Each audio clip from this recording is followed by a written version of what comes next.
భక్తుడు కూర్చొని ఏడుస్తున్నాడు. కష్టాల్లో మనుషులే వదిలేస్తారు అనుకున్నాను, దేవా నా కష్టకాలంలో నువ్వు కూడా నన్ను వదిలేసావుగా అని దేవుడిని ప్రశ్నిస్తే దేవుడు ఒక మాట అన్నాడట, కుమారుడా ఏమన్నావు అన్నాడట. అవునయ్యా, కష్టకాలంలో మనుషులు వదిలేసినట్టు నువ్వు కూడా వదిలేసావుగా. నేను ఏ ఇబ్బంది లేకుండా ఏ తొందర లేకుండా ప్రశాంతంగా ఉన్నప్పుడు 4 అడుగులు కనపడ్డాయి, 2 నాయి 2 నీ. కానీ నేను శ్రమ కొలిమిలో ఉన్నప్పుడు నా 2 అడుగులే కనపడ్డాయి, కానీ నీ 2 అడుగులు ఎక్కడా అన్నాడట. లేదు నా కుమారుడా, నువ్వు నీ అనుకుంటున్న 2 అడుగులు నాయి అన్నాడట. నీయా?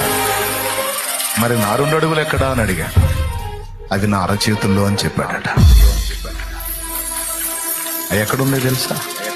నా అరచేతుల్లో. నువ్వు నెమ్మది కలిగిన జన్మలో నడుస్తున్నప్పుడు నీకే తొందర లేదు గనుక నీ వెనక నడిచాను.